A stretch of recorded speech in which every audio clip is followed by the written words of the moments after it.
This is breaking news from the Las Vegas Review-Journal, sponsored by Michael Gaughan's South Point Hotel, Casino, and Spa. Good morning, I'm Renee Summerhour with the Las Vegas Review-Journal. We are getting ready to take you live to the Las Vegas Convention Center where the U.S. Travel Association is holding a press conference. This event is part of the IPW, a gathering of travel organizations from across the country representing all categories of the industry. The trade show kicked off with a ribbon cutting on Monday and it goes until Wednesday at the Convention Center. It has been packed full with events and exhibitions as well as media-only events, I should say, like this press conference we're expecting to hear from right now. Take a listen. 700 international registrants from 52 different countries here with us this week. Additionally, over 300 members of the media, so I thank all of you for the effort you made to get here. This is by far the largest international travel-related meeting in the U.S., and it's really, since the start of the pandemic, a signal of things to come. So I want to thank every one of you for being here and all the work that we're doing together to reconnect the United States with the world.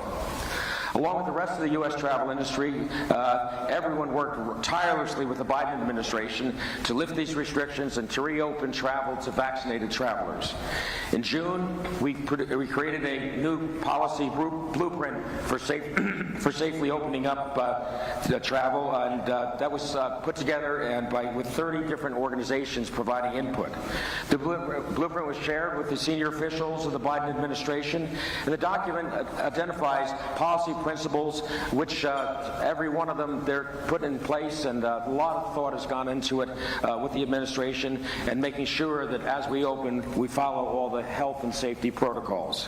We also brought together leaders from some of the largest global companies on a call with the Biden administration to set a timeline for reopening our borders. And I think it's important that the date has been set, that early November will be the details, because as happened yesterday, people now have the time to begin getting their plans. Airlines have the opportunity to start putting their schedules together, etc.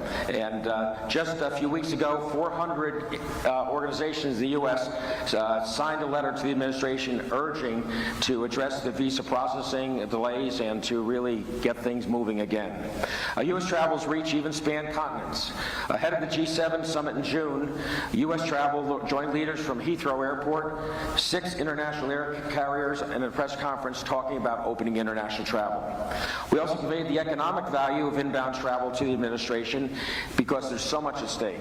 This is not only about the travel economy, but it's about the total economy. So much happens, nothing happens till people make a trip, and all the jobs related to that. And while reopening air travel is a significant step, our land borders remain closed through October 21st, so I look forward to hearing some good news on that fairly soon. And having those borders closed, though, costs about $700 million to the U.S. economy. The U.S. travel projects that inbound travel will and definitely will recover. The current rate, economists are saying that it will probably take 4 years to get back to 2019. I personally, and my friend Chris Thompson, do not believe that. We think there's a coiled spring out there, and when this thing starts opening up, it's going to come along faster and bigger than anyone ever thought. We recall it after September 11th, people said no one would get on an international flight again. It'd be too dangerous, followed by the greatest years of international travel in the world. After the 2008 recession, people said 1/3 of hotels in America would never open again, followed by the biggest boom in hotel openings and travel in 10 straight years of every month being bigger than the rest. And we'll continue to emphasize that we've got to have the proper health protocols in place to reopen to vaccinated travelers to give confidence to Americans. An interesting fact, we're, as a country, growing in vaccination. We're approaching 60% of fully vaccinated in the U.S., but the travelers we're going to bring in are 100% vaccinated. So the message I always say, the people that will be coming into your community from all over the world are more highly vaccinated than the people in your community. We've got research from the Mayo Clinic that shows the risk of a person getting infected with COVID-19 boarding a flight from the UK to the US is 1 in 10,000. The same research shows the risk of an infected passenger transmitting a virus to another passenger is even lower, 1 in 1 million. And studies from the Harvard School of Public Health and the U.S. Department of Defense also found the risk of contacting a virus on a plane is extraordinarily low. The truth is, travel bans are no longer protecting us from the virus. Vaccines are. And we'll continue to urge everyone to get vaccinated so we can quickly get back to what we love to do, traveling and traveling more quickly. We're going to push this international inbound travel, and it took a great deal of coordination by everybody. And now I'd like to introduce a great new friend of ours, and we've known her for a long time, but now she has a job that is so key to travel. And that's Sarah Morganthal. She's the Deputy Assistant Secretary of Travel and Tourism for the U.S. Department of Commerce. Sarah, please.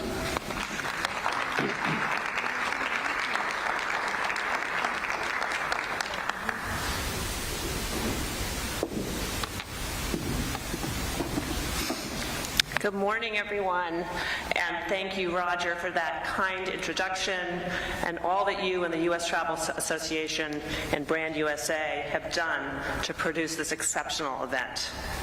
On behalf of the Biden-Harris administration, I want to welcome all of you and our international delegates to the United States. International travel is important to the United States because of the economic contribution of visitors who come to experience all the U.S. has to offer. But it's also important because of the value of people-to-people exchanges. People from diverse cultures and backgrounds getting to know each other when they travel to different countries. We know that travel builds global partnerships, promoting global security, economic stability, and tolerance. We were delighted yesterday to announce that beginning in November, the United States will welcome international visitors who are fully vaccinated, can produce a negative COVID test, and provide additional contact data. U.S. Commerce Secretary Gina Raimondo, along with other members of the Biden-Harris administration, have been instrumental in the development of this and other policies that now allow the United States to safely reopen international travel. U.S. travel has been a strong advocate as well, and I'd like to thank you, Roger and Tori, for your support on this effort. We look forward to working with you and with the team, Chris Thompson and Brand USA, and all the other industry partners to recover the competitive position of the United States as a premier designation for international travelers and to share all of our exciting experiences. Thank you very much.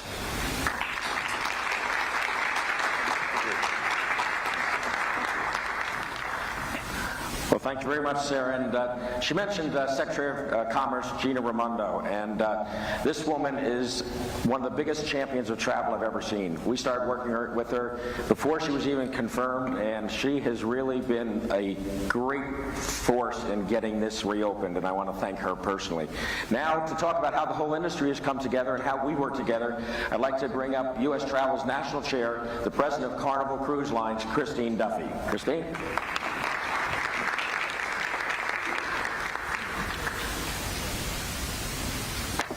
Good morning, everyone. And let me add my thanks on behalf of the U.S. cruise industry and all the cruise lines for also the great support and work that we've received from Secretary Raimondo and the Commerce Committee. I'm very proud now to serve on the Travel Tourism Advisory Board, and as we met in Washington last week, this was so top of mind with international inbound, so it was so exciting yesterday to hear that news. And of course, it's great to be with everyone here at IPW. Roger and the team, as always, have just done amazing work through these challenging times, and while the attendance may be a bit lower, I think all of the people, the suppliers that are here, are even more thrilled because they get a lot more time with the buyers that we were able to bring in. When I became national chair earlier this year, one thing was very clear. We had an even greater need for travel industry leaders from across all segments of our industry to come together to expedite even greater industry-wide cooperation at every level. The devastation of this pandemic has shown that the ties between all of the industry segments are stronger than ever, and I am so proud to say that U.S. travel, as always, has been quick to adapt, and despite the great challenges that we've all been through, broaden our U.S. travel membership base. Through U.S. Travel's focused and creative efforts, such as these examples of Let's Go There and Let's Meet There initiatives, an expansive focus on securing federal relief, the association has been able to attract what we call some new non-traditional players to the table, which just amplifies the collective voice for policymakers and strengthens our ability to address the enormous challenges and opportunities that we have as we move forward. From the largest corporations to the smallest destination marketing organizations, all sectors of travel have come together to build support. The fact is, we've learned over time that we are stronger and able to achieve so much more when times need it most, when every segment and supporter lends their voice to this great industry. This year's IPW is certainly a prime example of the power of our industry. Many of our international delegates traveled here on a national interest exception, more than 300 from 27 different countries. U.S. Travel was able to secure these exceptions by effectively conveying the outsized economic impact of international inbound travel, along with safe protocols to ensure that public safety, as always, was paramount. This is a real testament to the influence of this association and the value that is recognized that IPW brings to the U.S. economy. Now, as we know, we won't need that exemption process going forward, which again is just great news. Travel, we know, touches so many other industries outside of our own. It supports millions of jobs in the U.S. across this country. And it does bring down barriers and connects us all to one another. So as we move through this recovery phase, it is my goal as chair of U.S. Travel to ensure that we continue to expand our reach, welcoming every segment of the travel industry to this association. U.S. Travel is truly the bedrock of our diverse, dynamic industry, and as Roger said, 52 years of IPW, I can't think of a better example, where we are bringing people together. We know we are stronger together, and together I know that we can build an even more collaborative industry, the public and private cooperation and work that we can do together as we move forward from this pandemic. So it is an exciting time to be part of the U.S. Travel Association. Thank you all so much for everything you do, for your support, and especially for all of the workers in this industry that have been so impacted by the pandemic and everything that came with that. So I'd like to turn it back over to Roger, who will talk more about how the industry is rallying to bring back professional meetings and events like IPW, which of course are so important, especially to this community here in Las Vegas. So thank you all. Roger, back to you. Thank you. Well, thank you so much, Christine, for your leadership. Christine and I have known each other forever, and it's so great to have her in our chair because she understands this business from every aspect possible, so that's terrific. Christine mentioned professional business meetings and events, and when you look at it, spending on large in-person professional meetings declined over the pandemic by 75%. Domestic leisure travel really picked up. Our leisure travel is extraordinarily strong this year, and is forecast, but for business travel, though, is a bit more dire. Domestic leisure travel is not expected, business travel is not expected to recover 2019 levels for 3 years. Again, that's the economist speaking, but I've watched this industry, and I think once it starts going again, it's going to pick up much faster than we think. An industry-wide initiative called Let's Meet There that Christine mentioned was launched this summer to support the safe return of professional meetings. We're encouraging business leaders to seize the competitive advantage now History shows that for every dollar you spend on someone traveling for business, you get a huge dividend in return in revenue, profits, and competitive market share. Not only are professional meetings and events important to the U.S. economy, but they're really important to showing how we can do safe practices, safe health practices and protocols. This summer, healthcare scientists from Ohio State University released a white paper that relies on evidence-based analysis on the safe return of professional meetings. The white paper outlines the best practices to ensure a safe return to large-scale, in-person professional meetings, just like we have here at IPW. And they offer a controlled environment. We know who's coming, we control the registration, the food processing, the seating, and everything we're doing here, we've got this. We know how to do it as an industry. There's a lot of work ahead to bring back business travel, so we've got to have the right tools to make it happen. But we can bring back and will bring back large meetings. By bringing back large in-person meetings, we can shorten the timeline to recovery of the entire travel sector. Despite the challenges, there's still a lot to be optimistic about. We finally have a timeline to open international air travel, which is so critical. Vaccination rate in the U.S. has been rising steadily since July, and the Delta variant looks to be finally at its peak. On the legislative front, there's a bill to provide emergency relief funding for Brand USA, and that bill passed the U.S. Senate Commerce Committee, and we're hoping to have a vote on it very soon by Congress. And it's very important because Brand USA is funded by people that come to this country and by the industry itself. So that part of folks coming to the country disappeared for a while. So this funding is so important because Brand USA is so important to really every destination having a voice where they want to have that voice with the people in the various countries. So that is a big plus. And the U.S. Senate recently passed a $3 trillion, that's with the T, $3 trillion bipartisan bill to enhance our nation's travel infrastructure.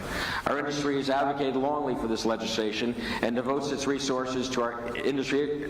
Infrastructure will be so important to bringing back travel, and we've also got an elevated role in the tourism Department of Commerce, a tourism person having a voice there, which is very important. We're thrilled to see this advance in a very tough political environment. You watch the news, you cover the news, but we're watching it closely, and we're looking forward for a lot of good news on the infrastructure. And tell us more about this exciting things that are happening in Industry Future. I'd like to introduce Tori Barnes, U.S. Travel's Vice President of Public Affairs and Policy. And as she comes up here, I have to tell you, this woman and her team made this happen. She's relentless, she's got the facts, she's got the data, and the partnership with Commerce, State Department, Homeland Security, she made it happen while you're here. Tori, come on up.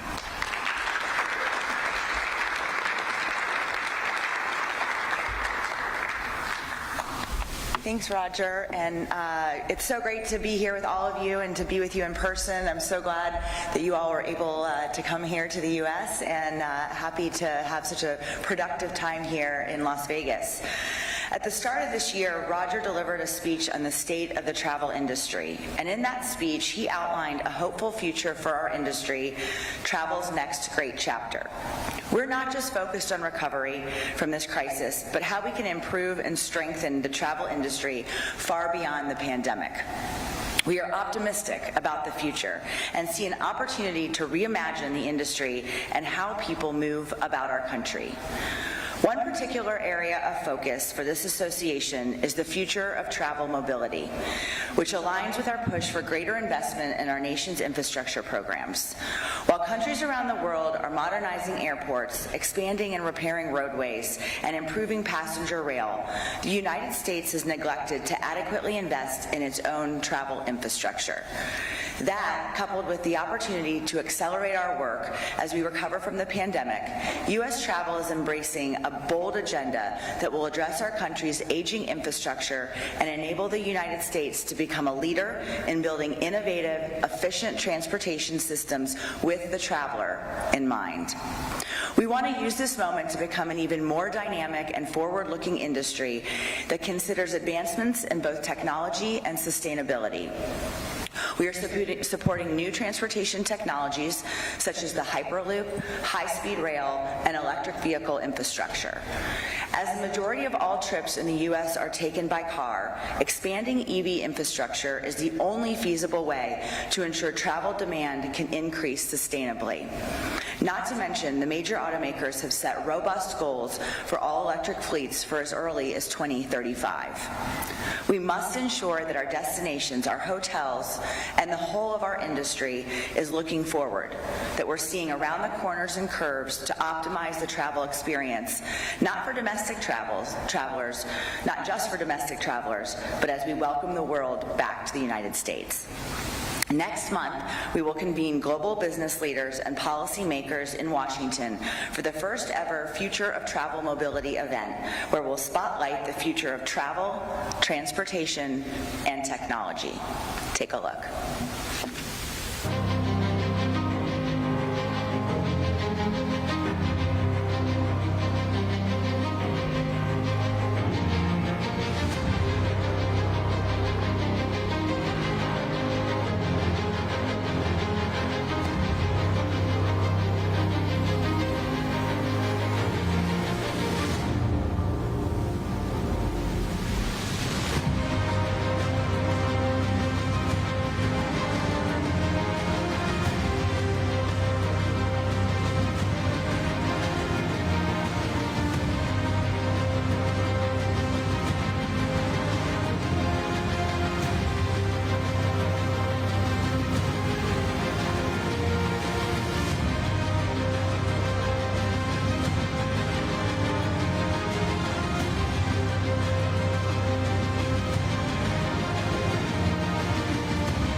Wow, that gives me chills.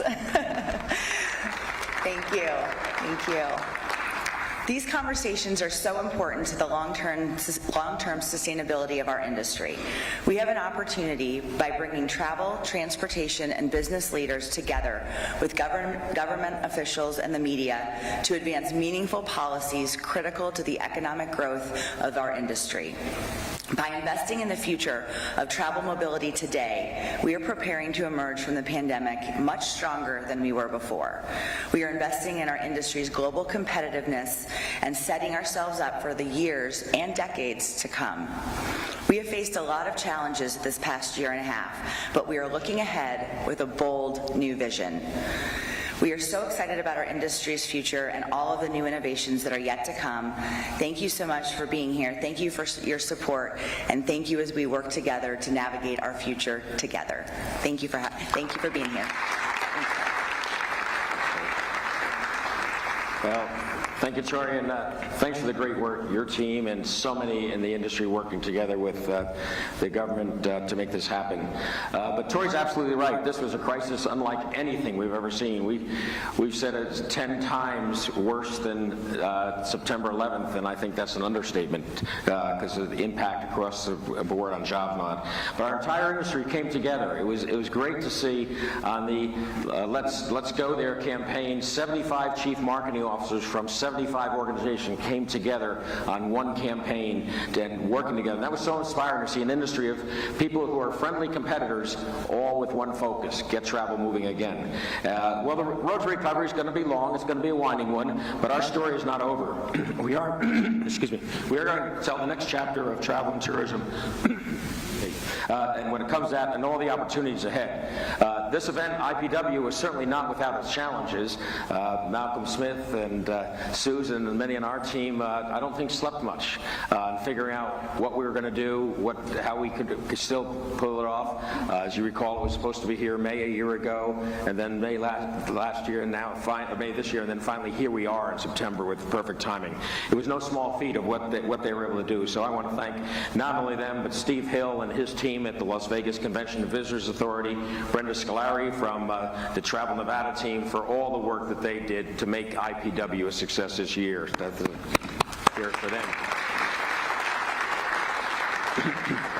And it's been such a long journey, but we couldn't have gotten to where we are today with our premier sponsors, Brand USA, you'll hear for a little bit in their press conference, American Express, our platinum, gold, and silver sponsors and bronze sponsors. For all of them, we're so grateful for helping put on this event. And of course, I have to thank the U.S. travel team. I've seen the team. One of my closest colleagues that works closely with me every day, I saw her at IPW for the first time in 18 months, face to face, and that's the world we've all lived in. But I want to thank everybody for their sleepless nights, working around the clock, and literally in some cases they were. And finally, I want to thank you. I want to thank you, the members of the media, the travel buyers who traveled here from 52 countries, and as always, to demonstrate the economic impact that IPW will have not only this year, but for years to come. And I think it's so symbolic of our being here. Isn't it terrific when the day that it was announced that we're going to be opening up to international travel, we already had international travelers and buyers and people here. And for that, I applaud every one of you who are taking the time.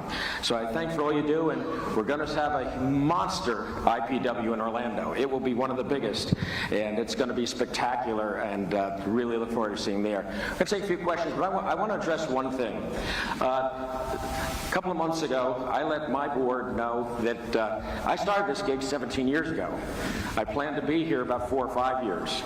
And then I got a chance to meet all of you, all the folks in the international community who've not only become media and buyers, but personal friends. And so there's time for everything, and so my last day here will be the end of July of this year. It's been a phenomenal run. I've loved every minute of it. Probably if I was smarter, I would have left before the pandemic, but I wasn't that smart. But I want to make sure to stay around, because we're going to see this thing through. We're going to bring back travel, and by the time we're together in Orlando, it'll be great. And I just want to thank all of you from my heart for everything. Thank you.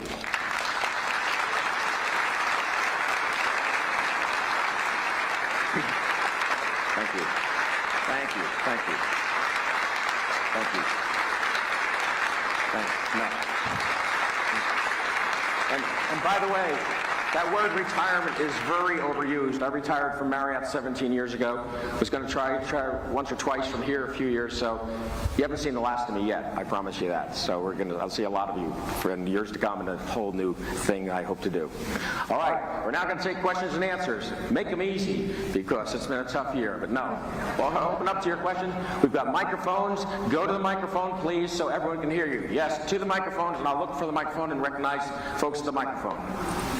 Hey, good morning, and thank you for having us here once again. I'm Carlos Mira from Buenos Aires, Argentina, and I have a question, especially for Sarah, for eventually also for Roger. I thought that yesterday was a very joyful day for the President Biden announcements, but I have a question, though, because what President announced was this fully vaccination thing. And especially in Latin America, we have, a lot of brands of vaccines. So what is going to happen when the brands of the vaccines are not the brands that are currently used in the USA? Are these vaccines going to be accepted as fully vaccinations in the understanding of the announcement of President Biden yesterday? Yes. Well, as you know, we have 3 vaccines that we're using in the United States. There are multiple vaccines around the world, and the vaccines that will be accepted will be those that the World Health Organization accepts. And again, I'm not a medical expert, but you'll be hearing a lot more about the very much of detail on vaccines and which vaccines are acceptable, but we'll be following the lead of the experts, the health experts in the World Health Organization and the CDC in the United States. Thank you. Hi, Mr. Dow. I'm Tom Berrigan, editor of the Inbound Report. First, I want to thank you for your service. Thank you. Second, Mr. Tompkins might be inclined to give a comment on this question, too. There was such a giddy happiness yesterday morning most of the attention was focused on the impact from the European markets. I was wondering if you had any thoughts on some other key markets like China, Japan, and Brazil. Sure. When the announcement first came out, actually, one of the London newspapers got it wrong, and they said it was only EU, UK, and that was quickly corrected. It's countries around the world for the vaccinated. Brazil, Argentina, South America, all these countries are so critically important, and we're going to go country by country, those that are vaccinated, and you'll get a whole lot more detail in the coming weeks. But I'm glad that it was not narrow, that the President looked at the whole world and said, let's find a way to open the world to travel, and we're going to do it safely. Thank you. Hi, Roger. Fionn Davenport from ITTN in Ireland. You perhaps may not be able to answer this question specifically, but perhaps you could give us some reassurance. Although everyone is delighted, clearly, that vaccinated visitors are going to be allowed back into the United States, a question arises for those age cohorts that, particularly in Europe, don't have to be vaccinated, usually under 12s. Do we have any reassurance or any guarantee that children who in Europe don't have to be vaccinated will be allowed travel with their families once the ban is lifted? All right, the first thing is, again, we'll follow the science. If I am correct, Sarah, children do not have to be vaccinated, but will have to have a PCR test. Is that correct? It's just coming out, yes.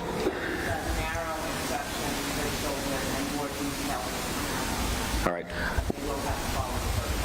Okay, for those of you in the back, Sarah said there'll be a narrow exception for children.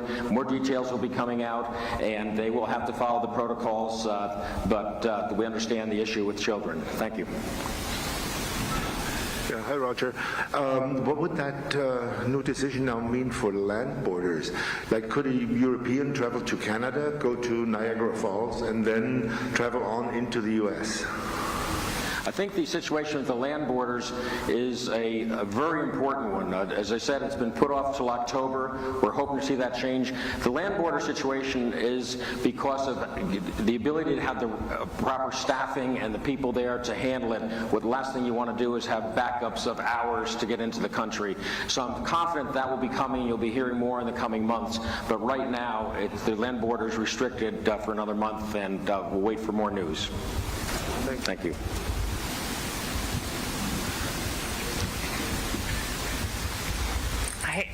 Here's another question about the vaccination. And as we are starting to give the booster shots out, is there like a timestamp on the allowance to come here vaccinated?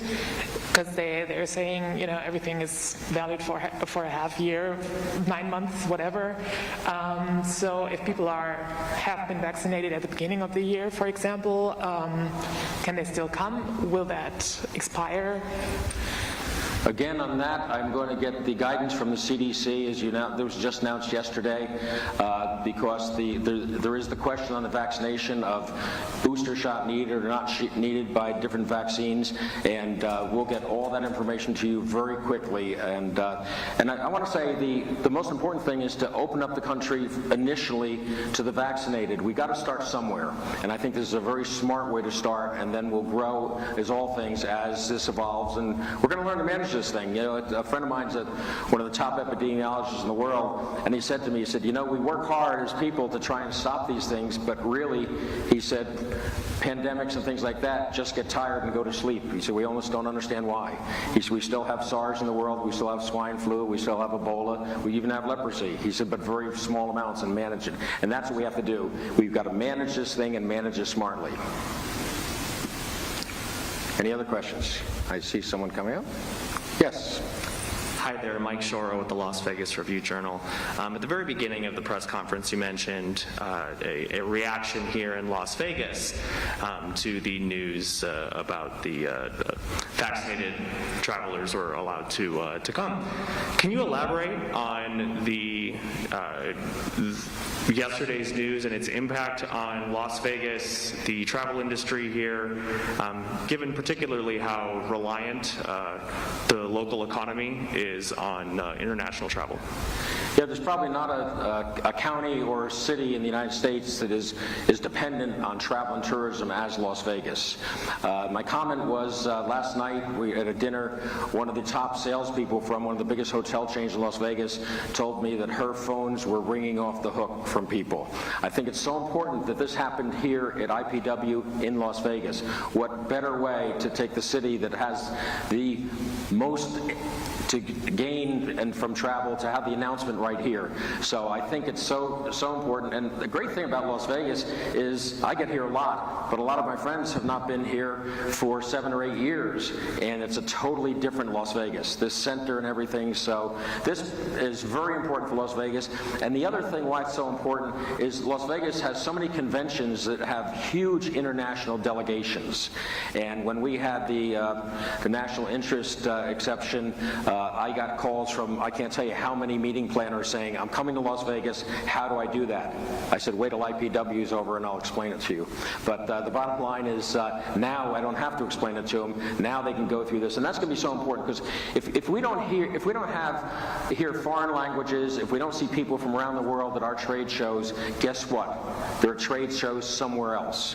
And selling American products becomes selling someone else's products. So it's so important to have the ability for the foreign and international buyers to come to these conventions, to buy our products, and that's why it's so important. So Las Vegas probably has a disproportionate amount to gain than almost any other city. Thank you. Thank you. All right, well, I want to thank you very much. As I say, you tell the story of America, and if you don't tell it, it doesn't get told. So I thank you from the bottom of my heart for your friendship, but I'm not done yet. I'll see you in the coming year, and I'll see you next year in Orlando at IPW. Thanks for being with us. Appreciate it. Thank you. You were just watching the U.S. Travel Association's press conference at IPW. Be sure to head over to the RJ website for more on this story. And of course, we will have an update on all of today's events for you this evening on 7 at 7 p.m. Remember, you can also download our free RJ mobile app to get breaking news alerts sent straight to your phone. And as always, you can find us on Roku, Apple TV, YouTube, and your favorite digital platforms. I'm Renee Summerhour. Thank you for watching. You've been watching breaking news from the Las Vegas Review-Journal, sponsored by Michael Gaughan's South Point Hotel, Casino, and Spa.